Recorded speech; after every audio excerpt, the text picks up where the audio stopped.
The moment you bolt this heavy beast onto your racing frame, everything changes. You aren't just playing a game anymore. You are wrestling with a machine that demands respect. This professional wheelbase walks into your room and immediately takes over. It feels like it was carved directly from a solid block of confidence.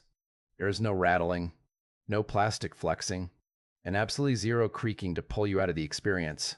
When you grab that rim, you feel a precise, engineered heft. It whispers to you that this is serious hardware, and that every twist, every tug, and every slide is going to be communicated with absolute honesty.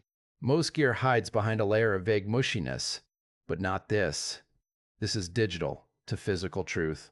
The force feedback manages this impossible balance. It is brutally strong, yet incredibly nuanced. You feel those tiny surface textures under a heavy load, the subtle bumps. The resistance changes as the tires start to lose their grip. It is like having a direct conversation with the virtual asphalt. Most motors might lag or feel a bit blurred during high-speed transitions, but this one reacts instantly. It stops the shouting match and starts a real dialogue. Now, getting it dialed in is where the magic really happens. You want to start by setting that torque mode to high, but do not go crazy with the overall strength. Keep it around 70 or 80%.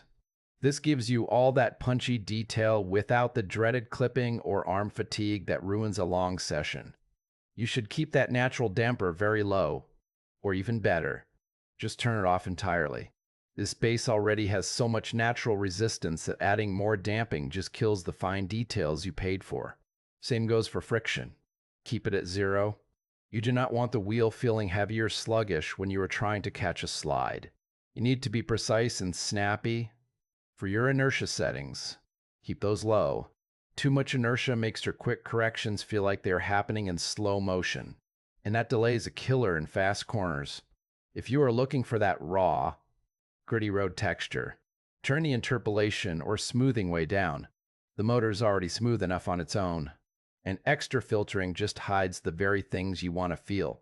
Set your linearity to 100%. You want exactly what the game is sending.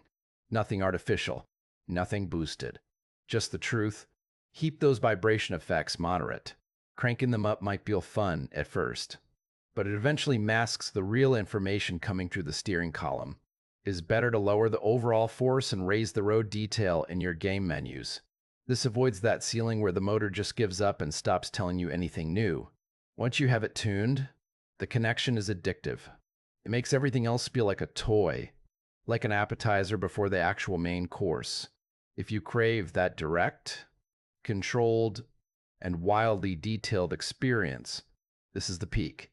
It is a serious investment. But once you feel that first turn, you will know exactly where every cent went. It makes you rethink what quality is supposed to feel like.